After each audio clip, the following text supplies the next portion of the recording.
Well, welcome back. I hope we all had a good lunch. Give it up for the turkey. Yeah, and by the way, please do visit all the exhibitors and sponsors who make this possible. If you can, buy one of everything. Just go through, if nothing else, stop and say thank you to one or two. It really makes all the difference. We're able to get in high-powered speakers and put on a really good program. So when you visit the floor. Okay, we're ready to talk about managing risk. And good luck, because that's been the nature of farming for the last 4 or 5 years. And we've had to deal with risks that weren't even in the plan book. So we've got some people here, I think, that can help. First, we have Dr. Frayne Olson from NDSU. He is a chief economist, or crop economist and marketing specialist with NDSU Extension and director of the Quentin Burdick Center for Cooperatives. He conducts educational programs and research in the evaluating crop marketing strategies, crop outlook and price analysis, and the economics of crop contract. And this guy is going to have a fun year. So, Frayne, why don't you just say a few words about what you're going to try to get done this year? All right. Well, because the topic was risk management, I thought I'd take a little different tack. Obviously, happy to answer any kind of marketing questions you have. But as I've talked to a lot of farmers traveling the state, a couple of really common themes start coming up. One is, all right, how do you plan for the spring of 2020? And obviously, there's a lot of uncertainty. When we talk about risk management and we talk about planning and trying to manage through really risky times like we have right now, the first thing that happens is your time horizon, your planning horizon gets very, very short. So I want to challenge you to think about two things as you move forward and trying to make some decisions about what to do in 2020, prevent plant decisions, what crops do you grow. The first is, I'm going to challenge you, everybody's working on their numbers right now, trying to figure out for the banker, what do we do for 2020? And you're putting that plan together. And again, that base plan, I think most cases farmers are thinking about, well, if we have a typical spring, this is what we think will happen. Well, I'm going to challenge you a little bit to say, okay, what happens if the spring is better than we expect? What changes to your base plan would you make if you had a better than expected spring? Then on the flip side, what would happen if the spring turned out a little worse than you expected? And think about what are those changes, what are those shifts, what are these adjustments that you need to make from that base plan? And you have time now to think about that and plan it. Okay, one of the things I get really worried about is we fly too much from the hip. It's like, well, we're just gonna see what happens and we'll make the decision at the time. And my challenge to you as well as to myself is let's take a step back, let's see if we can plan out and anticipate some of those problems or issues we might see.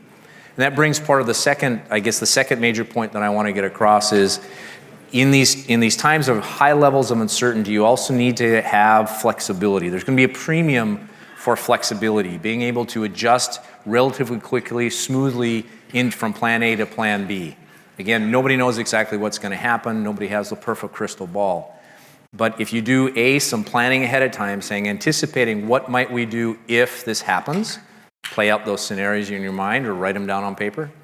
And then how do I remain as flexible as possible? How can I make sure that if something comes up, I can adjust quickly? Because there's going to be a really high premium, again, for the ability to be able to be flexible and adjust. Very good. We're also pleased to have with us Bill Beam, who is the USDA FSA Farm Service Agency Deputy Administrator for Farm Programs. As Deputy Administrator, Beam is responsible for overseeing and implementing policies and procedures that regulate the delivery of farm programs. He and his staff oversee major portions of the Farm Bill, including programs that help America's farmers, ranchers, and forest stewards manage market risks, recover from disasters, and conserve and protect natural resources through FSA's network of over 2,100 state and county offices. And that includes the WIP Plus program, is that right? Did you call it WIP? Yep. Have no idea what that is, but nonetheless.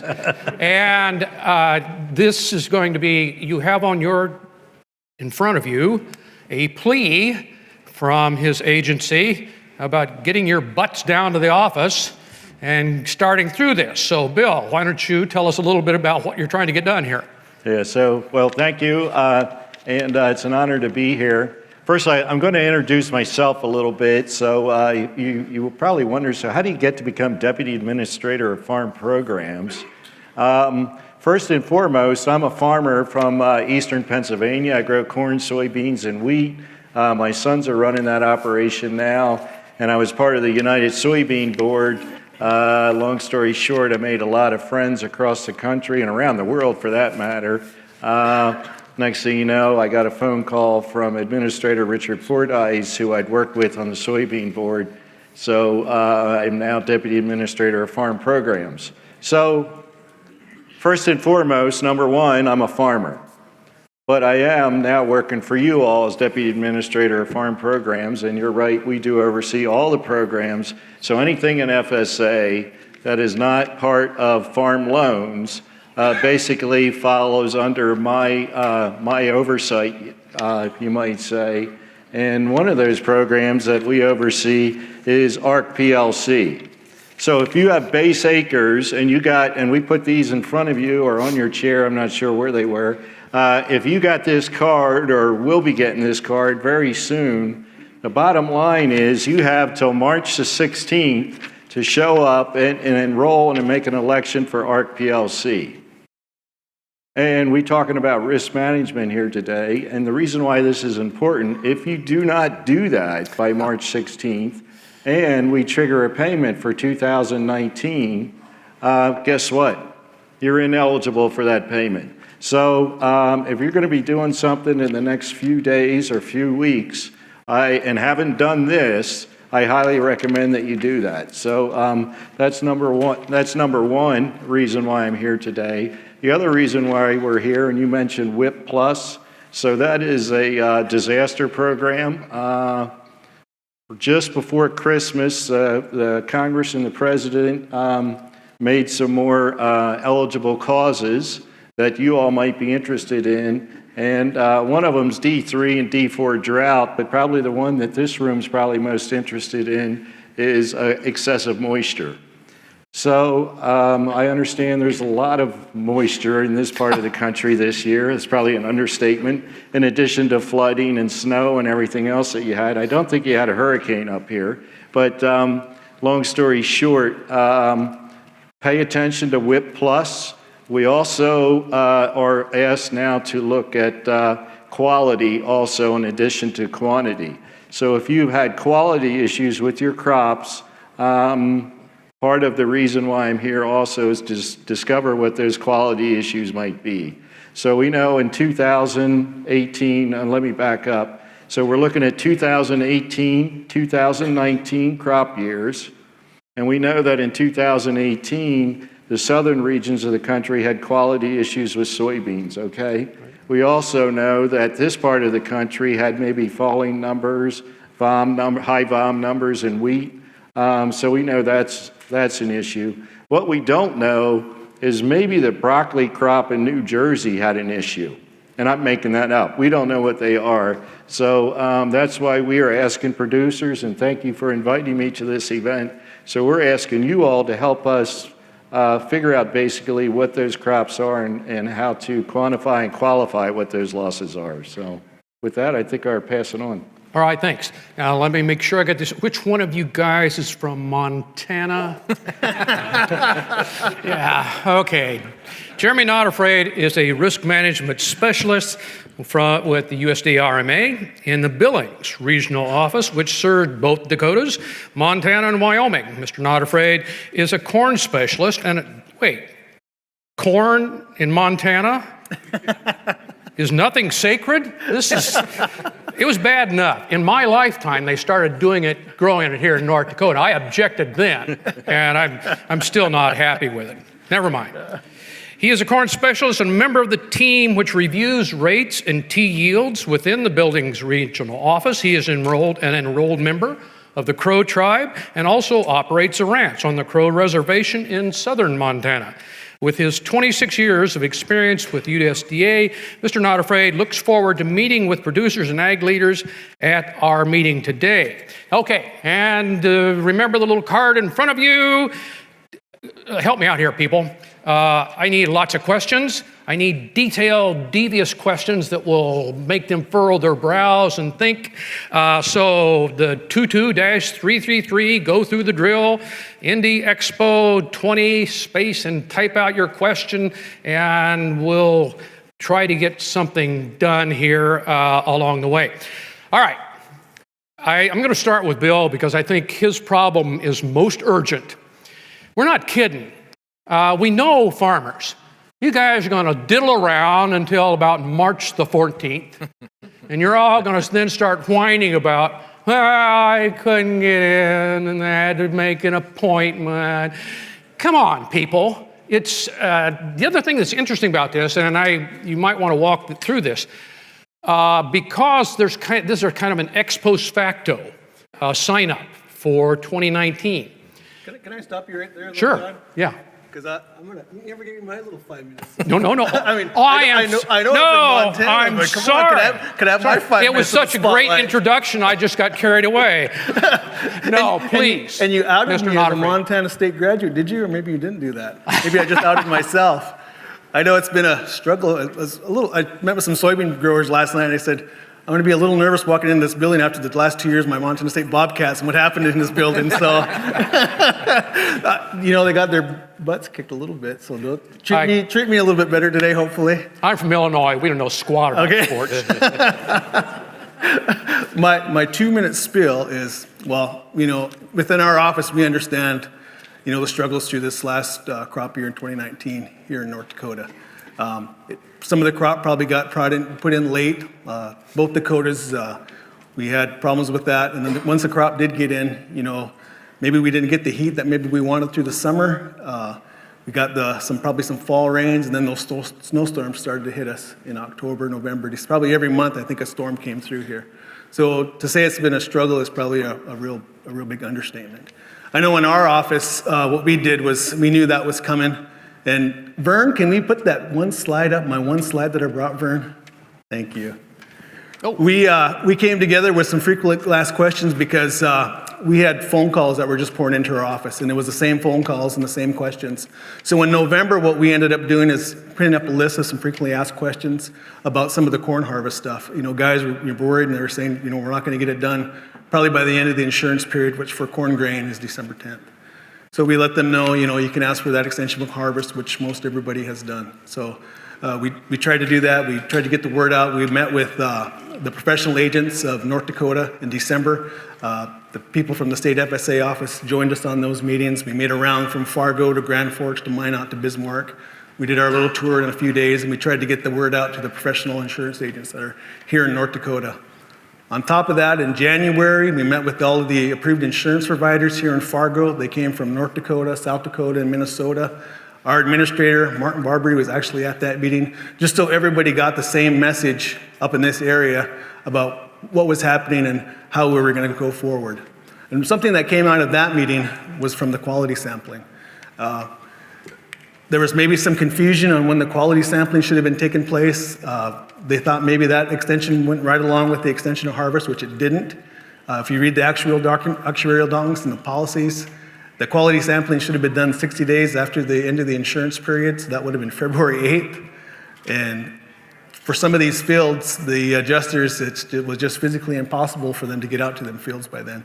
So just last week, our administrator, Martin Barbary, extended that another 120 days till April 8th. So I'm glad I'm here today. It's good to get out and talk to producers, talk to the ag leaders out here to try to get some more of that feedback going, and I'm just glad to be here. Thank you, Don. Again, my apologies. I'm a little nervous up here. Okay. One thing about the sign-up that you have in front of you, and it just came up for us, I outsource all these decisions now to the real farmer, but he was explaining it to me. If land has changed hands, and we swapped and bought some acres just in the last month, it becomes a little bit interesting because the farmer signing up could be signing up for 2019 for the guy who now farms a different field. So if you would kind of point out some of the oddities about this sign-up compared to other farm program sign-ups because it has kind of a retroactive You sign up for 2 years. Aaron's been talking to the people who will be farming this tract, but he will sign up the program for it. Yeah, so that's right. So we are looking back, and actually, when you make the enrollment in the election for 2019, you're actually making that selection for 2 years. So it's 2019, 2020, and let's say for the sake of argument, you pick PLC. Then in 2021, you would actually be able to switch that election if you so choose, or you can continue on with what you have. So that is unique with this farm bill. The previous farm bill, you got to make one selection up front. That was it. You were stuck with it, and good luck. So that is something that's unique. Something else that's different with this farm bill is before you had to go and you had to, let's assume you're a cash renter and you have 100% interest in the crop. The previous farm bill, you had to get the landowner to sign, and maybe rightfully so, because he couldn't switch back and forth. You got to make one election, and you had to get the landowner to sign to basically agree with what your election or selection was. This farm bill, if you have a lease and you've been operating that farm prior years, you don't have to go chase down that landlord that might be in Arizona or Florida or someplace like that. So those are a couple things that have made it a little easier for you. I would say this, if you share crop with a landowner and he's in Florida or Arizona or someplace like that, you better start today or tomorrow. Okay, as you see, you're already behind. Go ahead. Add on to that is, you're making these selections between ARC and PLC. If you're in a county where SCO is available in your county and you've used that and they passed, you're not eligible to have both ARC and the SCO. So just kind of keep that in the back of your mind. It's all very straightforward and simple. All the acronyms. I'm with you so far. Okay, we got a bunch of questions about WHIP Plus, and anybody can answer them. Is there a deadline? No. Okay, all right. Let me qualify I love those that. one-word answers. That really helps me. I'll take those questions. Not yet. Okay. There will be. Well, there has to be at some point, right? Oh, yeah, absolutely. Okay. Is crop insurance loss needed for WHIP Plus payment? And will WHIP Plus pay to top up a unit that is 1 to 2% above its guaranteed revenue? Okay, we've gone way past my understanding here. But do you understand the gist of that? So I think the question was, did I need to receive a crop insurance payment or loss? And the answer to that is no. So it's basically a top up. And so let's assume, for the sake of argument, you had 70% coverage. You are entitled to top up from that 70% coverage. So you may not have qualified. You might have had a 72% loss. And I'm looking at the expert that's in the room with me here, Dan Janes. But so you may have had a loss that would qualify you beyond what your insurance indemnity would have paid you. So no, you do not need to have a claim. But that being said, if you did have an RMA claim, it makes it a lot easier if you bring that paperwork in and you have all that paperwork done, take that in your FSA office, and it makes our job easier. Wait, you're talking about us trying to make your job easier. I've never seen a farmer. I've talked to the people at our office, and I think they would faint dead away if people said, "No, what can I do to help? Really, what can I do?" No, okay, it's very helpful. Rain, one thing, I know Gary Schnitke has got, they built a decider for the ARC PLC decision. Kansas State just came out with an Excel, and I think there's one other one out there. Texas. Texas. Yeah. Do you have a favorite? What do you recommend for people here? Yeah, the NDSU one. Because I have a colleague, Andy Swinson, worked up a calculator, again, an Excel spreadsheet that covers North Dakota, Minnesota, Montana. Oh, you've got your own? We have our own. Okay, well, how do they get to it? The simplest thing is to use a search engine. Yeah. Just Google? Just Google, type NDSU farm management. Okay. And look under tools, and it's right there. So we've got Okay, an ARC I PLC field. figured there had to be, but nationally, the only ones that have gotten a lot of exposure are the ones that were out early. What we've tried to do is customize it for the region because we do have some of the specialty crops, some of the minor crops that other states. You guys have a unique situation compared to Iowa or Illinois, Yep. Indiana, and I appreciate that. So be aware of those tools, and trust me, you're going to need them. This is not just a straightforward situation, and the more time that it requires for you to sit down with the people at the FSA office, you need to fold that into your decision-making process at the same time. Okay. Does WIP pay on Prevent Plant? So we already paid on Prevent Plant. You should have got that payment already. So the answer is yes. If you didn't receive that payment, I would say check with your local FSA office. But that came through RMA, and maybe you want to speak to that, Jeremy, how it worked. But it was basically a top-up. Okay. All right. Talk about Prevent Plant eligibility for picking up new land for 2020. Contract signed last summer before the cause of loss. Well, if it's new ground and it's going to be your added land within your operation, you're not eligible for the Prevent Plant payment because it's already got that insured loss that's coming through.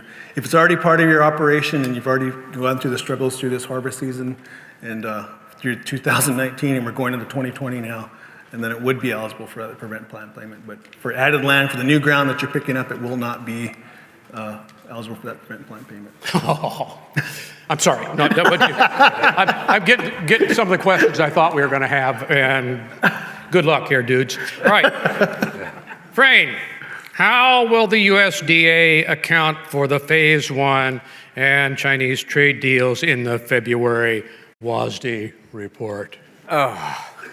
Thank you, whoever sent that. Yeah. Somebody hates you. Yeah, I thought I was friends with people, but so to understand in the January report, when USDA does their forecast or estimates for total exports for all the commodities, they assume that the trade policies that are in place at the time that the models were run, that the estimates were made, stay into effect until the end of the marketing year. Well, obviously, we had a Phase 1 agreement signed with U.S. and China on January 15th, which was after the estimates were run. So the February estimates will be the first time USDA will include the impact or their forecasted impact for exports and an increase in exports because of the Phase 1 agreement. Now, how are they going to do that? They actually said that they were going to publish a white paper explaining the process they're going to use. Now, unfortunately, we're not going to have a copy of the white paper until after the February 11th WASDE report comes out. But at least we will see the methodology, the process they use to be able to do that. And so I can't answer that question directly, but a few more weeks and I'll be able to tell you. Okay, I cleared that up. All right. Clear as mud. Will individual sections of a farm with enterprise units qualify for WIP Plus, or will the whole unit need to qualify? That's a bonus question for 20 points. So I believe we're looking at the whole unit, and I'm looking at Dan too. Is that right? We look at the whole unit. So the individual losses apply to the individual breakdown on the enterprise unit, but we have to look at the entire enterprise unit. No use looking at me. I mean, I'm one of three, maybe four guys in the universe has never had crop insurance. Never. Really? Just. There are odd little places in the country where it doesn't work, and this is a true story.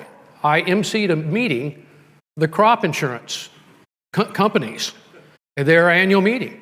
They didn't know this, and somebody asked me, "Well, how do you use crop insurance on your farm?" That was the last meeting I ever did for them. But to my credit, one of the guys got up and said, "Wait, this guy's in East Central Illinois. Their problem is, droughts don't kill them, and really we don't do much for wet years, and so which is their problem." He said it's only about 40 to 50% that do take crop insurance in this little corner. And which I really appreciated, because I could have been crucified right there. It wasn't even funny, but it does come up. Okay. That is a good, something that needs to be spoken though, because that is an interesting point, because if we don't hear about it at our agency, we don't know how we could improve the program. I mean, there's spots in Montana that you're talking about where the crop insurance program doesn't work. There's livestock. You're kidding me. I thought everybody up here. You know, Just, it's good to hear that, because there's livestock producers where I come from that could you be utilizing stuff where. well, you have a powerful advocate in the lending institutions, because they certainly drop an awful lot of hints about if you're not taking crop insurance. And largely, I think it's generational. I didn't grow up, and it wasn't a big part of it. And for the most part, it never would have been a big deal one way or the other. But the interesting thing is, and to all of you, to what extent has helicopter money, the MFP payments, made your job more difficult, because suddenly people are taking their eye off of the farm bill, they're taking their eye off crop insurance and kind of gazing expectantly at the sky? Just jump right in there, guys. Go ahead and interrupt, and go ahead. I'll defer to Bill. So go ahead. You go first. you I'm go- going to think about this one. All right. Well, let me jump in a little bit. I know there's been some questions and comments, concerns that, especially for this last round of the MFP2 payments, that had an influence on planting decisions as we came into Springs work. And obviously there are areas where that was the case. Did that really substantially increase the total corn plantings, the total soy plantings nationally? My opinion, my assessment is relatively small. It did have an impact in particular areas, but when you look at the entire kind of corn crop, the entire soybean crop, my opinion, it didn't have as large an impact as some would like to say.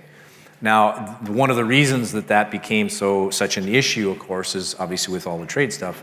But this was a new program. Nobody really knew how it was going to be implemented. MFP1 was, the math was different than the MFP2 payments. And of course, MFP2 was broken into 3 different chunks. So because of the uncertainty, because of the unknowns, I think there was a lot of questions, a lot of issues. How much those payments actually changed behavior? The programs were designed not to do that. They were trying to purposely incentivize not to have the MFP decision influence planting decisions or your planting progress. Now, the prevent plant that we had this spring was probably an exception to that, and it did influence acres, there's no question. But again, I don't think it was a huge impact. I think on a maybe I'm naive about it, but I think farm programs really don't, go into that decision-making process for farmers. I mean, I truly believe that they don't set up their farm program, their planning decisions based around what the farm program is and based upon what those payments are. And that is one of the changes. I mean, for those of the guys in the room that have been around for a while and have seen a lot of different farm programs and farm policies come in place, the set of policies we have right now are truly decoupled.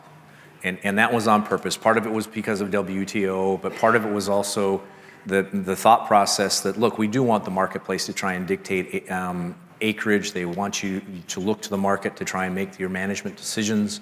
The farm program and the structure of the farm program is now designed to be more of a safety net and income support mechanism. And so there was a major effort to decouple, to separate those two decisions. And again, because we didn't necessarily want the farm program influencing what acres of what crop. And so I think they've done a pretty effective job in doing that. Okay. Go ahead, Bill. So I guess anybody that thought, wow, MFP's coming out, MFP2's coming out, I'm going to plant the whole farm in soybeans. Well, we sort of fooled them, didn't we? But because for those of you that know how the calculations were done, we basically looked at past history as opposed to MFP1, where we looked at what your actual production was, and we paid on that. So it was not. We deliberately designed it that way so that the producers would not plant to the program, and we implemented it that way. It did create a lot of complications, should I say, especially when you look back at 2018 versus your 2019. I'm not sure, and I don't know that we're ever have another program like this again, but hopefully we learn some lessons from that, because we really beat up our county offices when we did that, looking back at the 2018 versus 2019 plans. But That was unfortunate. Okay, Dr. Olson, explain light test weight effects on, it's covered up, something ratio and what it means for the 2020 markets. Okay, I assume you're talking about the stocks-to-use ratio. Oh, yeah, okay. I would kind of assume that.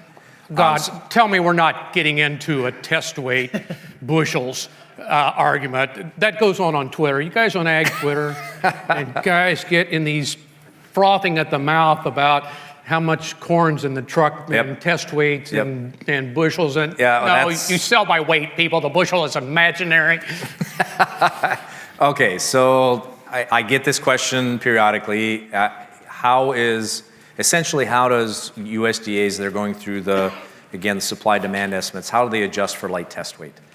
And based not only historically, but understanding the methodology that's used to come up with those numbers, the simple answer is usually the test weightage, a portion of the test weight adjustment is done on the production side, but it's a relatively small portion of it. The real adjustment, especially when it comes to light test weight like we have up in here, is primarily on the usage side. So in my view, as we go through time, we're going to start to see the corn usage numbers, the utilization numbers, start to get a little bit bigger to compensate for those light test weights. Translation, the simplest example is in NDSU and other universities have done the research on feeding light test weight corn. What happens? Well, if you feed on a pound for pound basis, growth rates are basically unchanged. Right. But you have to feed on a pound for pound basis. So what does that mean when we do the bushel conversions and we look at what the supply-demand conditions are? It means that we will likely chew up or use more bushels, not only in the feed sector, but also to a lesser degree in the ethanol sector. So rather than making any major adjustments on the production side, how many bushels per acre and how many total bushels were harvested, the adjustments will come more on the usage side, which also means it'll occur over time. It's not going to be a 1 month adjustment. We'll see the bottom line, in my opinion, for corn start to tighten up as we move throughout the summer. So again, from a marketing strategy standpoint, from a market response standpoint, it doesn't provide that big shock value, but I think we eventually get to the right number at the end of the year. Okay, yet another WHIP Plus program question for a WHIP Plus formula. What is the expected crop value? Is it your APH times the spring price? So it's your APH times the spring price. No coaching from the audience. All right. So yes, we use your APH. Okay, times the spring price. Times the projected price, which I believe is the same thing. Okay, we're only going to give you half points for that. So I must remind you again, I am a farmer that happens to be in D.C. I know the difference between a beef cow and a dairy cow. That's my job. Okay. Is prevent plant eligible on acres where previous year's crop is still unharvested? Now, this is a question you don't get every year. And it's one we're going to run into. It's on those FAQs that I showed you earlier. We don't know how the spring's going to turn out. It might turn out where that 19 crop's still going to be there. So if it's part of your operation, it will be eligible for that prevent plant payment. If I could see into the future how this weather's going to be this spring, I wouldn't be sitting on this panel right now. I'd be doing something else. Right. But the way it's going up, that's probably what's going to happen, I think. Okay. You must have a heck of a travel budget. You were sitting there talking about having these meetings, and it's not like going from Purdue to the U of I and that kind of nonsense. My gosh, you're either on the road or you fly a lot, or what? You have $1 billion expense account there to do that. But we appreciate the effort it takes, because you have to have a high touch with a program this complicated. And because it spreads across different legislation and different programs, it requires not simply for the producers, but for the people actually on the ground trying to help you choose and administer those programs. It's exhausting. And I think there will be a sigh of relief once we get past this initial sign up on March the 16th, given that you guys actually show up and get signed up. If you catch my hint there. Okay. Why do they have an ARC and PLC? Why not one program so I don't have to pick wrong every time? God bless you, whoever sent that in. Yeah. So that's the question? Okay. So I would suggest you ask Congress that question. Exactly. No, that is completely fair. This is Congress did this, and you might also talk to the representatives from your organizations, because they were deeply involved in what the farm program looks like. And so everybody, this is what you end up with if you can't agree. You end up with multiple choices. And you're right, you will be wrong. That's how it works. Okay. Are washed out roads and inability to access a field an acceptable cause for prevent plant? No, it's not. No? Okay. Can I get in there? No. But nice try. Thank you for playing. Yeah, it's not a acceptable insured loss for the roads to be washed out or something like that. So. Okay. Yeah. All right. Is prevent plant eligible on acres? Oh, no, we did that. I'm sorry. February is Spring Insurance Discovery Month. Ah, yes, we've all been watching that for corn and soybeans. Now, Frayne, this is clearly your question. Will soybeans attempt to rally to buy some bean acres? I have a real problem with this type of thinking, because we start to anthropomorphize the market as some gigantic entity with its own intellect. It's not. It's a bunch of buyers and sellers all making their best guesses. And so will the market do X? We don't know. It's what a majority of them choose to do, but go ahead and correct me. No, you said it correctly. Well done. Well, we talk that- about the market in shorthand, just so we can talk about market direction, but somehow that creates in our mind that there really is a thing, the market. And it isn't. It's you deciding to sell beans and some guy, who knows where, going to Cargill and say, I need to buy some beans. And the two of you meet someplace. Yeah, to rephrase that a little bit differently, to be very blunt and honest, when you look at who's trading in the futures market, because we're using the futures market prices as the basis for establishing that initial price. When you look at who the entities that are trading in the futures market and the purpose that they're trading in that market, to be honest, the vast majority don't know that that's the crop insurance time period, and I assure you none of them care. I mean, I don't know how else more bluntly to put it, but no, there is not a concerted effort to try and manipulate the price to get a particular high or particular low to buy acres. If they're going to try and buy acres, they're going to try and buy acres for market conditions. It's not because of the crop insurance. Okay, time for you to kick out your estimate on corn. Are you above 95? No. And so the answer is so I'm somewhere in that 91 to 92 million acre range. I think we will see an increase in corn acres, but I don't know that it's going to be as large as some are forecasting. My personal opinion is I do think by the time we get closer to spring planting, not necessarily the price election time periods or crop insurance decisions, but by the time we get into that April time period, I do think soybeans will start to rally. I think we're going to try and find more of an equitable balance between corn and beans. We've been able to take the soybean ending stocks down some. We need to trim it a little bit more. So we may not get to that 90 million acre point on soybeans, but I think we'll get in the very close to that. So I think we're going to go back to more of an equitable balance between corn and soybean acres, and because the market's going to need it. I'm sorry, you're very close. The answer is 97.8. Okay. All right, you want to write that down. Okay. Here's a question, kind of a more philosophical question. As a young producer trying to build equity, what would your advice be when looking at making strategic land purchases at these strong prices?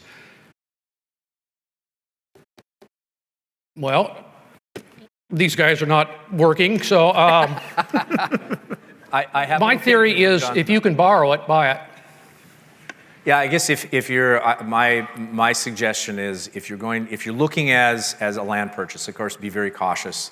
We're still in this environment where we're trying to say, have we taken, land prices have softened a bit, but have they softened enough? So timing is obviously going to be important. But if you're trying to target strategically, focus on the better quality acres. Because typically what happens when we have very, very good times, the lower quality, the lower productivity land tends to increase very quickly, but then as profit margins are sunk, they are also the ones that tend to drop very quickly. So if you are timing it perfectly, obviously the lower quality land may be a better buy, but it's very, very difficult, if not impossible, to time that. So as a young producer, if you're looking to make that investment, try and look or target for acres or tracts of land that are going to be higher quality. And that is a safer bet. What I would add is, as a rule, it has been my experience over 45 years that people underestimate their ability to handle risk. And the greatest regrets I've had are not attempting. The other thing is that you buy a piece of ground, it doesn't work out, it's not the end of the universe. And it's not like you fold up. There are some risks we're taking. Contiguous ground, extremely close ground, you will get one chance in your lifetime at. Talk to your lender, find out, talk to other people that you respect, but do not overestimate the fear factor or the risk factor because the tendency is to be too conservative as a rule. And the problem that I talked about earlier is that the audacious, this is a moment where if they guess right, if they're not afraid to lose, and they guess right, you won't see that in your lifetime. And so my rule of thumb is I wouldn't go 20 miles away by a quarter section as a strategic plan, but if I could see it from my back porch, I'd probably mortgage my grandchildren to get my hands on it. Okay, somebody obviously likes Jeremy more than Bill. Why isn't WHIP Plus administered by RMA like the top-up only? Yeah, why? I don't know. It was luck of the draw. They got the short straw, I guess. So we did work together, obviously, and so I get to see these programs roll out, if you will, and get to meet with the undersecretary. The undersecretary oversees FSA, RMA, and NRCS, and we actually work together and implement these programs together. And we have data pulls from RMA, and they say, so what kind of losses have we had? And I'm going to throw this word out here, sugar beets, and RMA will give us all the claims they had on sugar beets, and it really helps us to size the programs or implement something that's appropriate. Okay, I knew this was going to happen, and I'm going to make a couple remarks before I turn it over to you. Will NASS ever tell the truth? This is patently unfair. I have talked to NASS because I am a critic of their performance in the fact that the reports, and especially the Census of Agriculture, have gotten no more accurate nor faster in the last 40 years. This is data processing. And the idea that a report, the BEA turns out reports overnight. And the idea that it takes 12 days to crank out a crop report, I find incredible. However, that said, I have talked to administrators at the top level all the way down. To a person, there is no one I have found with the slightest hint of doing anything other than doing those numbers as accurately as possible. They don't care what you think about them. They care about the quality of their work. And the people at NASS have endured, I think, pure slander from the very people they work overtime to serve. This is unfair. Take it away. Hop on that, Frayne. All right, and I agree. I agree, because the majority of what NASS does is they serve you guys. The reports that they're spitting back are survey instruments. They survey you folks in the room. They're taking the information that's reported and they compile it and they report it. Now, do they do cross checks to make sure statistically that they're sampling the right people, that they have enough in the right areas? They have alternative sources of data that they're cross-checking to make sure that the survey numbers that are coming in, because inevitably there's somebody in the back row says, yeah, but doesn't USDA know we lie? Yeah, they do, guys. They do. And so they do the cross-checks. They're checking with the data from FSA. They're checking with the data from RMA to make sure that the numbers seem to be reasonable and are within the realm of possibilities. They actually hire people to go out do specific field surveys to verify and check that yield estimates are correct. They're using satellite imagery to cross-check to make sure that the acreage reports come in reasonably close based on the survey. But the survey data is always the main source of information. So if you don't like the numbers, guys, Bet against them. either report it yourself or quit complaining. I mean, I'm with John here. This is I know a lot of people that work within USDA at the national level as well as the local level. They're doing their best. Both sides of the aisle. I don't care. They're doing the what their best they can affiliation. to try and report the most accurate information. These are nerds who crunch numbers. No, and they're like engineers. We're addicted to the product. When we really don't, we probably should care more about what people think about it. We don't. Is it correct? Is the answer right? Folks, these guys have been incredibly good sports, especially Jeremy. Let's give him a warm round of applause. Yeah. Love the hat. And help Bill out. Get down to the FSA office. Let's not put this off until the last minute. And Frayne, thanks so much for kind of tying it all together. So let's give these guys a round of applause for a wonderful performance. Thank you so much.